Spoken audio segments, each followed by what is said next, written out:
Project Sapient is a podcast meant to engage our brothers and sisters in the law enforcement and military communities in conversations that we all know we need to have.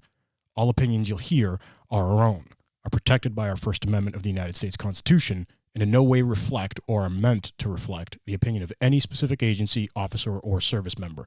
Some opinions may be controversial. Listener discretion is advised. Enjoy.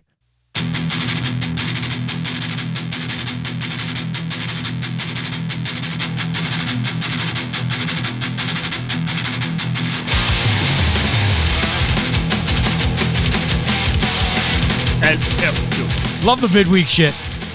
Love the midweek music, and you just fell. This seed is fucking with me. Every time. Maybe I left it there on purpose. Sure. Savage. Guys, Project Sapient midweek roll call. I want to thank our supporters, Havoc Journal, Gym Junkies, Vector Shields, Wellness for Warriors.live. Love those ladies. LiveBoston617.org. Eagle Eye Firearms MA.com. That's Otis, one of our newest supporters.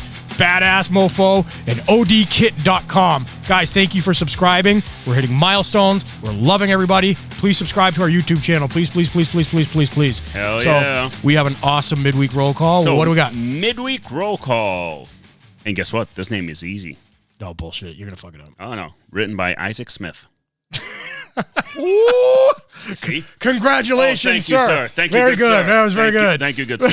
I appreciate the love and support, and we will continue. All right. I guess ESL worked great for me. Hooked on Phonics worked for me. Remember those? Oh, I remember those. Hey, actually, speaking of knowing that and how old we are, yeah, I had some kid actually tell me the other day, hey, so back in your day, like in the 80s and 90s, I'm like, just stop right there. Right. Stop. We're done. I was going to play with you in the playground because I was trying to be a good cop and do my one good deed of the day. I pulled over a kid with a date of birth of 2002. Right? Biggest kick in the fucking chops. I'm like, this kid wasn't born during 9/11. No. Biggest kick in the chops. All right, so. Anyways. back to reality and this great job by Illinois cops. Fuck yeah. So Carbondale Police Interim Chief Stan Reno said the officers' actions would normally go against policy, but were a potentially life or death decision because they transported a shooting victim in a borrowed pickup truck. Yeah. Wow. Way to work the fucking problem, right? Hell yeah. Outside the box, right? How many times have we done that? We actually were just talking about Boston Marathon bombing. And how many times did we work outside the box on that, outside of policy? Oh, everything was out of policy that day. Everything. And how many lives were saved because of that? Fucking hundreds. Right. Hundreds of lives. Just imagine, dude. Imagine if we didn't. Yeah. Imagine if we had to adhere to a strict protocol. Yeah. People would have been fucked. Oh, yeah. They would have been dead. People were being thrown in the back of police wagons. Oh, yeah. In the back of people's personal vehicles. Because what's funny is because those are against policy. Right. We're supposed to have the ambulance handle all that shit. Yep. We're not, quote unquote EMTs or EMS or whatever. Right. But we did what we had to do. And same thing with these guys. And I've seen that before, man. How many times have lives been saved? Yeah. These guys right here. So go on. Yep. So this article written by Isaac Smith. So out of Carbondale, Illinois. So were it not for the quick thinking of Carbondale officer, Sunday's shooting that injured 3 people would have very easily resulted in a fatality. Wow. So at 2:45 a.m. on a Sunday, as Pete likes to call himself, a night walker. Fuck off, dude. Come on. That was an easy fuck up. 2 hours of sleep. 2 hours of sleep. I am a night walker. Yeah. Call me. Yeah. I'm not a cop. I swear. So it's Sunday. It's 2:45 on a Sunday. An officer responded to disturbance at the 300 block of West Cherry Street. Yeah. Reno said, which is the interim chief, Stan Reno, he said loud arguing could be heard, allegedly coming from a pop-up party in a vacant house on the block. Oh, of course, it was one of those. Yeah. We know those. Yeah. Reno said the responding officer heard gunshots. When he hears the gunshots, he goes ahead and races towards the residence. How many people do you know do that? Not many. Yeah. Except for cops. Except for cops. Reno said that... Wait. Some cops don't. Well, but anyway, the go reality, on. 20%. Yeah, exactly. 20% do. Back to the 80-20. 80-20.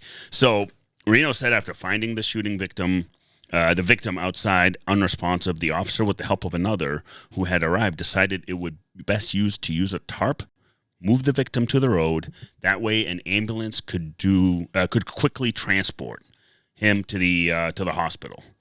So this guy needs to be fucking leadership. Oh my God, yeah. So Reno said when the officers did not hear or see an ambulance coming because they were all out on other calls, they got creative. Yeah.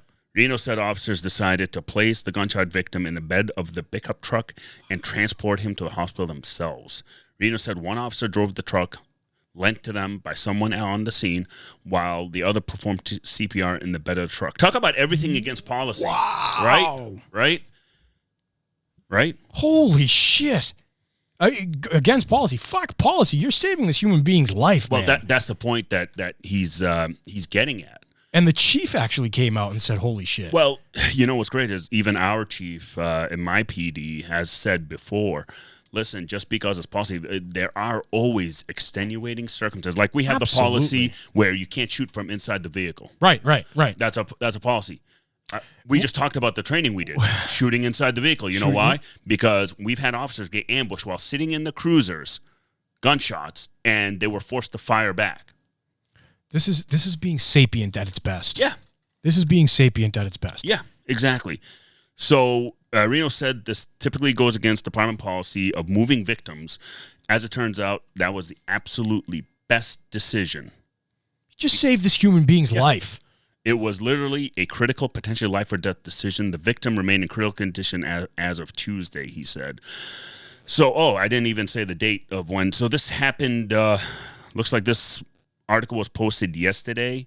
So Sunday, a couple days ago. Wow. So just so everyone knows, by the time this thing posts, it's the 15th right now. It's only going to be a few, a couple weeks. Yeah, next week. So it is not the policy of the department to release the names of victims, but Reno did provide some detail. He said the two victims were 26-year-old men from Carbondale. One of them, victim in critical condition. The third victim is a 25-year-old man from Murfreesboro. Almost. Murfreesboro? Is that I don't fucking know. No, dude. But it threw me off because I'm like, oh. Murfreesboro. Yeah, he owns it. Murphy fucking owns it. Murph. Murphy owns it. Well, we know Murph. Yeah, good guy. Exactly. Reno said because of the time of night and nature of the crime scene, the responding officer was unable to identify a suspect, obviously. So, however, evidence suggests the possibility of more than one shooter, though this has not been confirmed. I mean, outstanding job by this officer. They didn't post the officer's name, right? Anyone that knows anybody out of Carbondale, please reach out to us. Let us know. ProjectSapient2020@gmail.com. I'd love to send him a shirt or whatever, talk to the officer, both officers that were involved, because it looked, again, they worked as a team, right?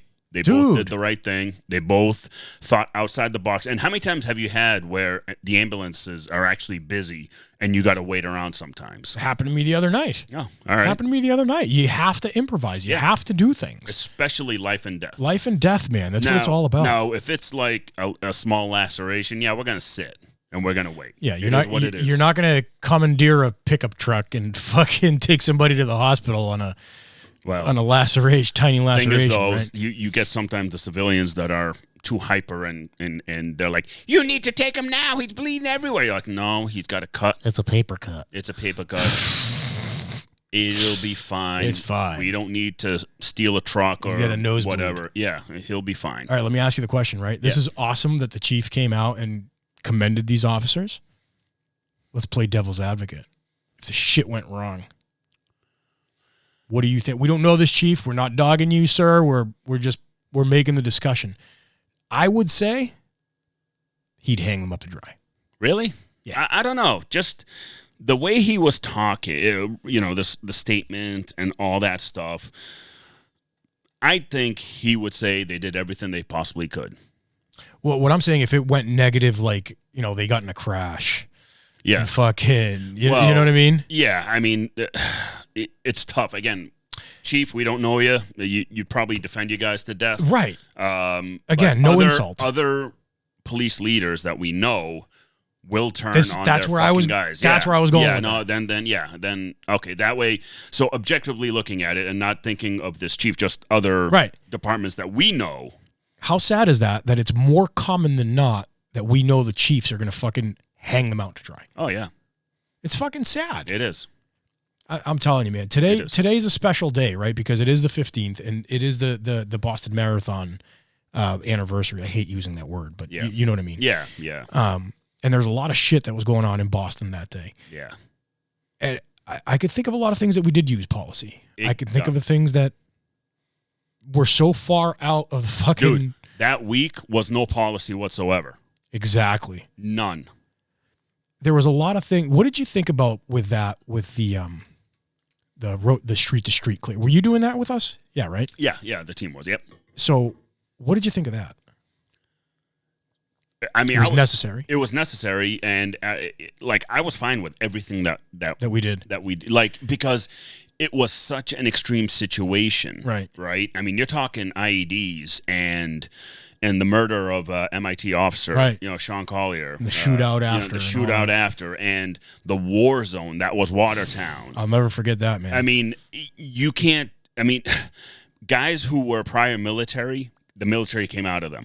Oh, yeah. They were totally locked on. My military mind is on, and I'm out here to fucking find these guys, and I'm going to kill them. All the sights and scenes, man, the helicopters overhead, fucking all that shit. It was just absolutely insane. Yeah. The one thing, a lot of people had this misconception of back then, you've all probably heard the story, that we were forcing our way into people's homes. No. There wasn't a single time where we did not knock and ask. Yeah. It wasn't knock and announce. No, it was asking. And people would tell us, can you check, come this in. shed? Can you check our basement? Yeah. They had no problems whatsoever. Zero. Whatsoever. So yeah, you fucking conspiracy theorists of forcing ourselves into the fucking home. Not all of us. Whatever. All right, you know what? Put your tinfoil on then. All right? Guys, Project Sapient, midweek roll call. We want to thank these officers in Illinois for doing an amazing job in saving a life. We want to thank you guys. Subscribe to us on YouTube. Subscribe to us on Podbean, Apple Podcasts. Everything. Fucking Spotify. You name it. HavocJournal.com, GymJunkies.com, VectorShields.com, WellnessForWarriors.live, LiveBoston617.org, EagleEyeFirearmsMA.com, ODKit.com. We love you. Thank you. Stay safe. Peace out. Stay sapient. Yeah.